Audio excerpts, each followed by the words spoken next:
Thank you. President Jones, Vice President Nye, honorable members of the Richmond City Council, dedicated fellow city employees, and residents of the great city of Richmond, good afternoon. Before I begin, I'd like to take a point of personal privilege and acknowledge the incredible hard work and dedication of our budget and finance teams, led by Budget Director Jason May and Financial Director Sheila White, who have worked tirelessly year-round to ensure our finances are in order. Under the leadership of Sabrina Joy Hogg, the Deputy Chief Administrative Officer of Finance and Administration, and our Chief Administrative Officer, Lincoln Saunders, this team, and with your input, has produced the structurally balanced and fiscally responsible $3 billion budget with $984.9 million of it in the general fund that I'm proud to present to you today for the coming fiscal year 2024. My friends, this is my 7th budget address. Yes, my 7th budget address. And when I think about the progress of our city and about how far we've come in the last 6+ years, I'm filled with pride and gratitude. We listened to our residents and we've rebuilt our city infrastructure, paving roads and building schools and parks and firehouses. We listened to our residents and we've restructured our government to be more effective and efficient and gotten our fiscal house in order. We listened to our residents and we've reinvigorated economic opportunities through intentional and equitable economic development. We listened to our residents and we've reimagined and revitalized public safety, making critical investments in accountability, technology, salary increases for first responders. And more importantly, we've reinvested in our children and families through record investments in public education, affordable housing, neighborhoods and community support programs, and provide access to new opportunities for all Richmonders. And as I said just a few short weeks ago, our city is better than it's ever been. And that's because we put in the hard work together. The administration, city council, city employees, community partners, and our residents. You have made Richmond a great city, a more resilient city. We are stronger because of you. We are better because of you. And I want to thank you all for this at this time. Let's give them a round of applause if we could. My friends, the budget proposal I present to you today is built on our city's resiliency in the midst of uncertainty. More importantly, it is built on our unwavering commitment to do the work necessary to improve the quality of life for all who call Richmond home. This budget also acknowledges and addresses some of our current challenges brought on by inflation and higher interest rates, which impact many priority areas from housing, employee salaries, and construction costs of city facilities and schools. However, the city of Richmond will continue to meet and exceed the expectations of our residents as we meet the challenges of our future. The operating and $1.6 billion 5-year capital improvement plan budgets allow us to continue to make critical investments in our shared priorities. High-quality public education and wraparound support services for our children and families. Access to affordable housing and support for our unhoused population. Investments in our dedicated city employees, including our public safety and first responders who work every day to serve our community. Maintaining quality streets, facilities, parks, and city services, and the intentional memorialization of our city's full and true history. Now, our budget and finance departments, along with CAO Saunders and his team, we will be working through the details with you in the coming weeks to come. So today, let me provide for you a brief overview of the upcoming fiscal year plan. I've said often that housing is foundational. It is the key to reducing intergenerational poverty and increasing economic mobility. We know all too well that the pandemic and the economy have made it more difficult to find affordable housing around our nation and right here in the great city of Richmond. But we are working hard to address the challenge. Since I took office in 2017, working together, we have dramatically increased the amount of funding available for affordable housing by over 1,200%. Our most recent investments included $20 million of ARPA dollars towards the ongoing need. Today, we are taking another critical step towards providing additional affordable housing opportunities. Richmond, just like other cities across the country, is experiencing a housing crisis. The pandemic and related support programs, which are now ending, coupled with inflation and a lack of supply, have created this crisis. We are seeing higher rents, more eviction notices, and fewer home ownership opportunities, especially for our low-income residents. To address this crisis, we must look at the full spectrum of policy reforms, funding options, and housing choices to help our residents thrive. We must find a better way to address our housing crisis as quickly as possible. That is why the proposed capital improvement plan includes $50 million for affordable housing projects over the course of the next 5 years. I'm designating $10 million each year over the next 5 years that we will use to address our housing needs, from affordable rental units to achieving our goal to create 2,000 new homeowners from low-income households. I also challenge our local corporate, nonprofit, and philanthropic partners to help us address our housing crisis as well, and I look forward to having those future conversations.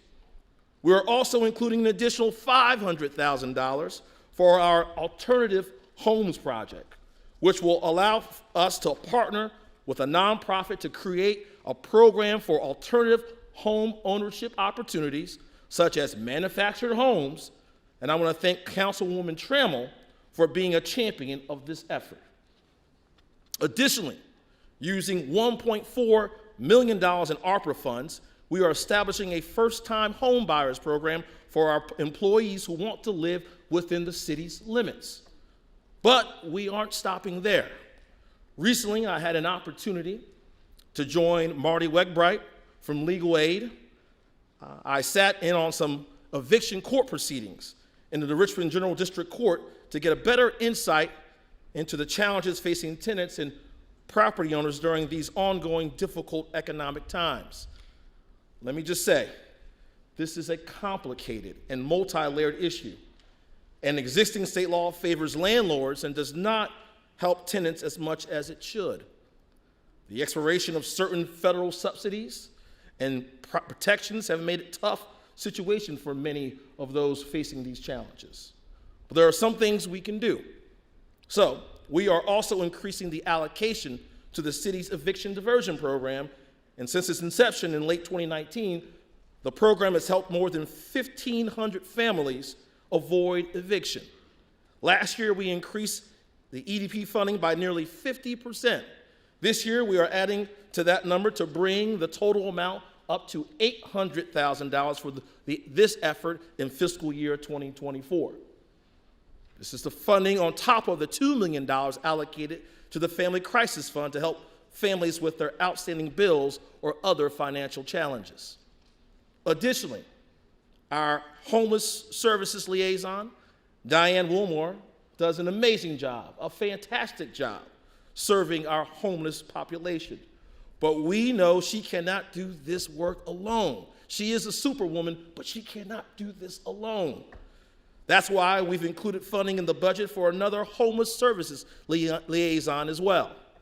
And we are allocating $1.75 million towards supporting a year-round emergency shelter. This is in addition to the over $4.5 million we've recently invested into serving those who are experiencing houselessness. Our goal is to create resilience in the Richmond housing market by providing an abundance of opportunities and choices for our residents, from renting an apartment to owning your first home, to rehabbing an existing family home, to finding an emergency shelter in the time of greatest need. Richmonders will have the support to choose the housing option that is best for them. In addition to hearing our community's need for more housing opportunities, we also know that we need to strategically invest in our children and families, in their education, their safety, and in their neighborhoods. And as you know, I'm very proud of our work together to prioritize and invest in our schools and students. And my friends, our commitment to our kids continues with this budget proposal. It's my philosophy that as the city's revenues grow, we should also equally increase our investment in Richmond public schools. In fiscal year 2024, we are projecting that our recurring revenues will grow by roughly 10.6%. So that's why I am proposing a $21.1 million increase to RPS's operating budget, which is equal to a 10.6% increase over their budget from last year. Thank you, Jason Cameras. The fiscal year 24 contribution, local contribution to RPS, was $221.5 million. It's $70 million more than fiscal year 2017's allocation, and represents a 46.1% increase in RPS support during my tenure as your mayor. To put it another way, the local contribution has increased almost 50% just in 7 years. This year's investment will help cover. I thought I had to say it again. This year's investment will help cover the teacher pay raises that were negotiated by the Richmond Education Association and RPS during their collective bargaining discussions. And it is my hope that the RPS school board will fulfill that agreement with this sizable investment. We love our teachers here in Richmond, which is why I am proud to share that the average salary for RPS teachers currently stands at $58,725, and average starting salary currently stands at $48,745, is the highest in the Richmond region. And we will continue on that trajectory with this year's investment. With this significant increase in funding to RPS, I would be remiss if I did not take this opportunity to stand up for the parents who have a child struggling with reading or math, and encourage the school board to expand upon its recently announced 20 additional school day pilot and commence year-round schooling to address learning loss. As I have said before, education is the great equalizer.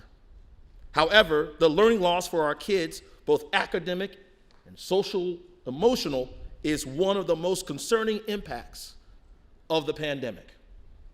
A recent report on CNN cited a study that suggests our children lost about 1/3 of a school year worth of learning during the pandemic, with learning deficits even more pronounced for our students living with the challenges of poverty.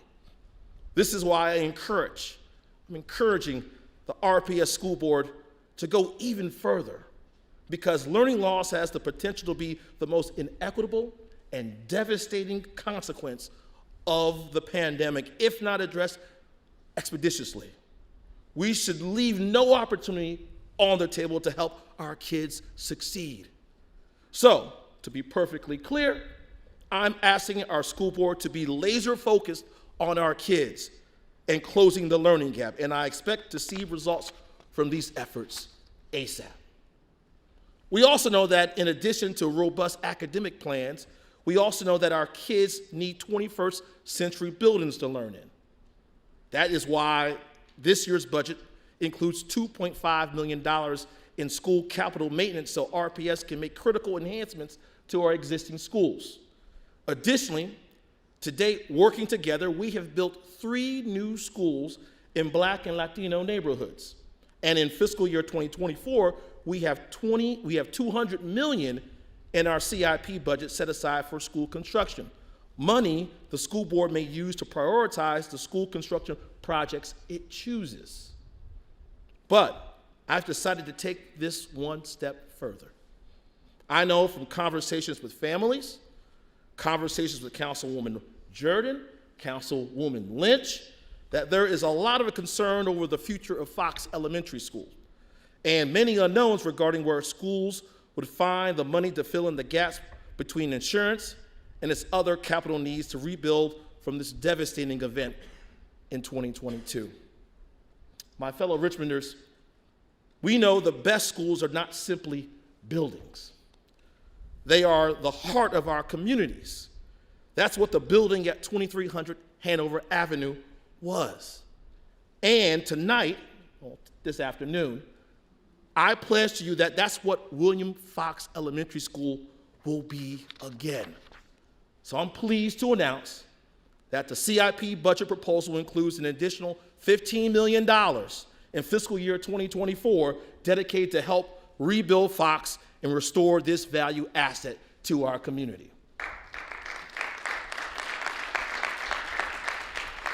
Now, to be clear, this does not deduct from other projects, but was created by additional bond capacity that emerged in the final days of our budget process. Using these dollars dedicated for school construction, it is my hope that the Richmond School Board will act swiftly to actually start the construction of George Wythe High School and begin the process for construction of a new Fox Elementary School as soon as humanly possible. It is time to see results, because if my administration had been allowed to move forward with the construction of George Wythe, our kids would be entering a new school next year. These delays have cost us limited resources and have unfortunately cost our kids the most. Now more than ever, our children and their working parents need support and enhanced experiences. I'm proud of the fact that every middle and elementary school student has access to quality after-school programs. But we know we can always provide more opportunities, especially since we have a growing population. That is why we're going to allocate an additional $200,000 to the Office of Children and Families and $1 million to Parks and Recreation and Community Facilities to help close the accessibility gap for out-of-school time that exists in some of our neighborhoods. With additional funding, we will fully activate 3 community centers in high-need areas, including Southside, Powhatan, and Randolph. We are also investing $800,000 into our libraries to expand and restore service levels at Broad Rock, Maine, Ginter, and West End libraries to ensure our kids and families can access these important community resources. And with this investment, we will now have more Sunday library hours than prior to the pandemic. These investments are about activating our communities and creating strong foundations that we know our residents rely on. We're also continuing to invest in our children's fund by allocating $250,000 this year, which will continue to support after-school programs, early childhood education needs, and also the youth employment opportunities as well. Additionally, we will continue to support the Positive Youth Development Fund by allocating an additional $1 million to Next Up RVA. We know our kids benefited from this program, which is a critical piece of our gun violence prevention strategy. For example, during the summer of 2022, 426 Richmond teens participated in the programs and 985 residents participated in the summer community building events funded by the microgrants. Of the participating teens, 99% said they found an adult they listened to and respected, and 95% said the program helped them get along better with friends. These are the types of relationships that can change a kid's life. And it's crucial that we continue to make these life-changing positive connections occur. We've also budgeted $244,000 to support the We Matter RVA youth gun violence prevention programs and are increasing the budget for our successful Trauma Healing Response Network partnership with the Richmond City Health District to over $500,000. Finally, as I mentioned a few weeks back, we're committing $1.7 million in fiscal year 2022 surplus funds to support our Pathways program designed to fund community college access for RPS high school graduates. It's simple, folks. As long as I'm your mayor, we will continue to put our children first. We also want to ensure that our families and kids live in a city that is conscious and proactive regarding its impact on our changing climate. That's why I launched the RVA Green 2050 program in 2017, and why I'm grateful to Council for approving the equity-centered plan last month.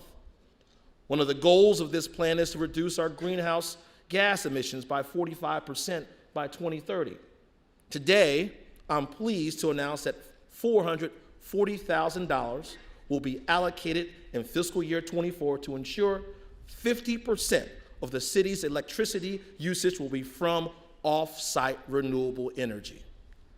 While this is just one way we can reduce our greenhouse gas emissions as a city, I'm proud that we are making good on this commitment that we made in 2020. We know that as we build our sustainability muscle, our city becomes more resilient, increasing our ability to handle adversity, withstand surprises, and continually adapt as disruptions and crises like a global pandemic arise. We're also committed to improving our neighborhoods for all Richmonders through our strategic capital investments that reflect our ongoing commitment to community needs and priorities. Here are just a few of those highlights. Since taking office, we have spent more than $91 million on complete streets projects to improve the quality and safety of our roads. This year, our proposed budget includes $21 million in transportation infrastructure funding for our Complete Streets program.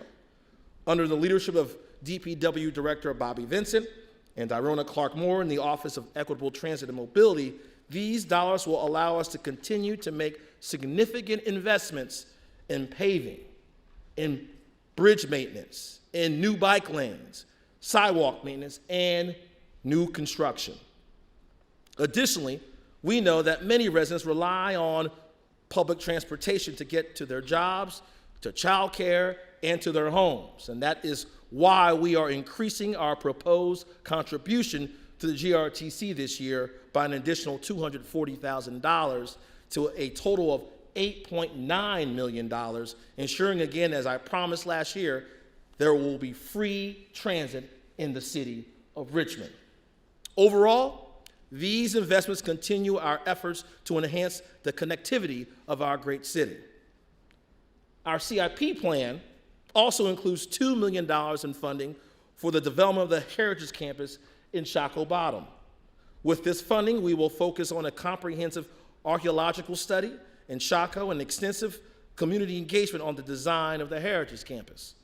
To be clear, this is in addition to the $11 million grant we recently received from the Mellon Foundation to create an interpretive center at the Main Street Station.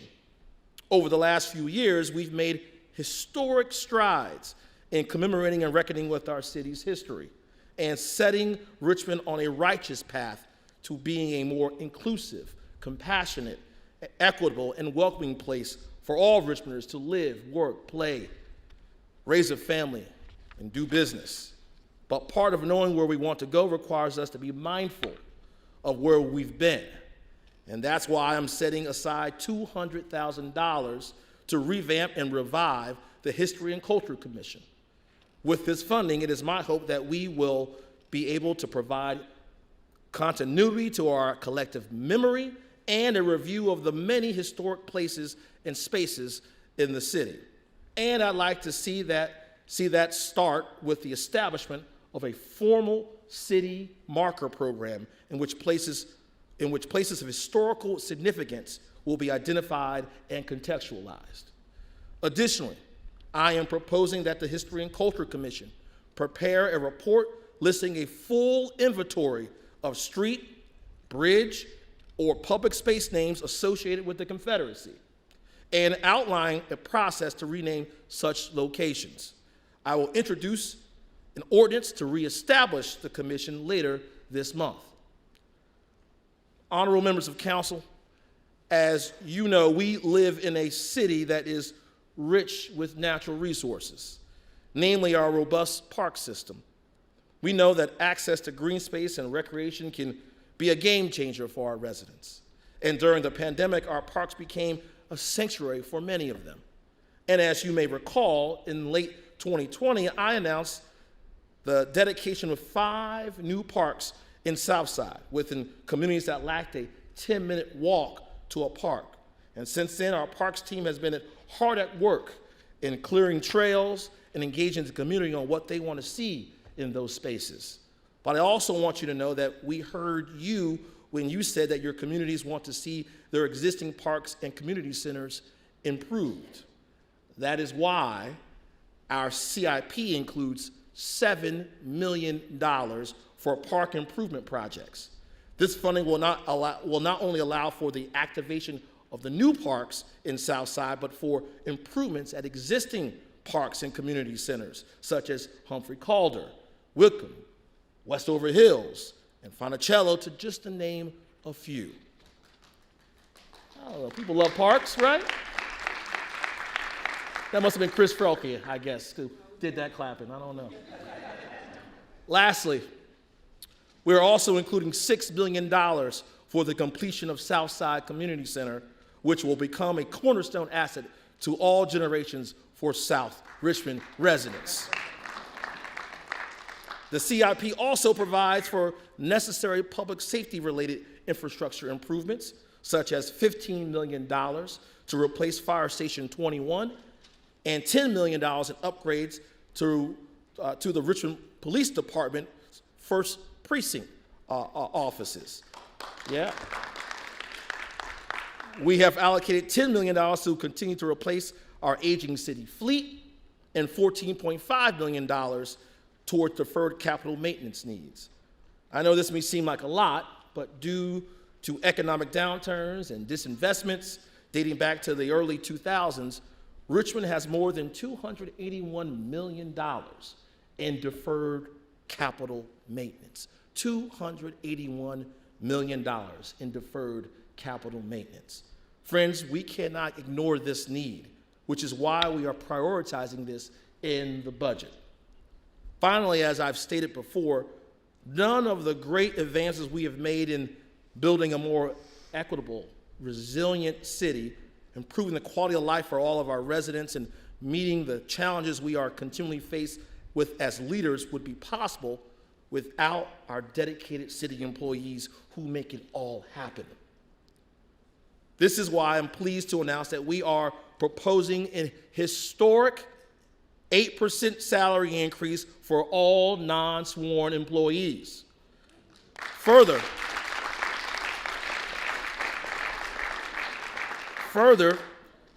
this budget proposal also increases the wages of our hourly paid employees.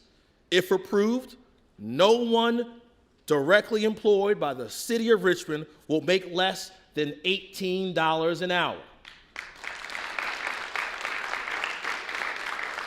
And by offering an $18 an hour minimum wage, the city of Richmond is one of the highest among cities in the Commonwealth, which is $6 more than the Commonwealth of Virginia, the state's minimum wage, and more than double the federal minimum wage. And I'm not finished just yet. In this day and age, the few public service jobs are harder than being a police officer and a firefighter. And in recent years have made recruitment and retention of qualified and quality first responders a national challenge. Richmond is no exception.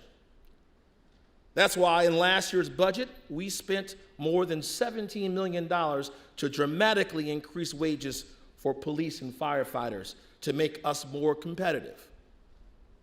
When we did this last year, I assured you that investing in our employees would not be a one-off, that we were committed to staying competitive and keeping pace with the first responder pay in our region.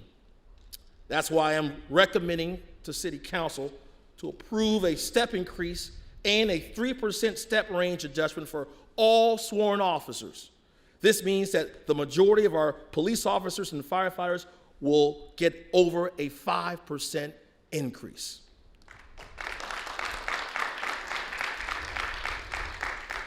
This past fall, we hosted 12 employee engagement sessions with over 200 employees in attendance. And I want our employees to know that we heard them and we are taking a more holistic approach to providing opportunities for our workforce. We know upward mobility is important to our employees. So I'm proposing $650,000 for an employee tuition assistance program. Also, the administration is working towards awarding a contract to establish our very own employee health clinics as well. As I said before, this budget is about improving the quality of life and ensuring that we are more resilient of a city. That includes our city employees as well. These investments in our employees ensure we can continue to provide better services for our residents, and we have seen the benefits of these investments, such as improved permit turnaround times. And we will continue to invest not only in the employee salaries and benefits, but also the technology needed to deliver better services. For example, the city has invested $3.1 million in ongoing effort to improve our customer-facing payment systems like RVA Pay, which will make bill paying less of a hassle, an improvement that I know our community has been waiting on for a very, very long time. Overall, we are building a stronger foundation so that we can be the efficient and effective government our residents expect. We are better today than we were 6 years ago. And I see that each and every day when I come to work with some of the best and brightest public servants in the Commonwealth of Virginia. I want our public servants to know that we appreciate them. In conclusion, Mr. President, Madam Vice President, honorable members of City Council, and my fellow Richmonders, the City of Richmond is well positioned to continue its upward trajectory thanks to the strategic investments in fiscally responsible management reflected in this balanced budget. Because of you, Richmond remains an attractive place to live, work, and play. Like you, I'm proud of this city. I love this city. And it's about time that we celebrate our city.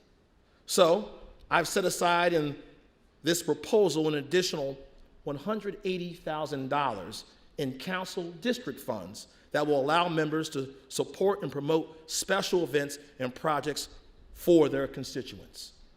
I've also allocated $250,000 in the operating budget for neighborhood signs. So whether you live in Blackwell or Churchill, Ginner Park or Highland Park, residents and visitors alike can take pride in their particular neighborhood. As I just said just a few weeks ago, today we work together. Today we thrive together. Today we rise together. Together we will prioritize and be intentional about how we spend the limited time, limited money and resources at our disposal. Together we are building a more resilient and competitive Richmond for the future. I look forward to working with you in the coming weeks to advance this budget across the goal line for the benefit of our entire city. So I want to thank you, Mr. President, and the honorable members of the Richmond City Council for your time this afternoon. May God bless you, and may God bless the great city of Richmond. Thank you.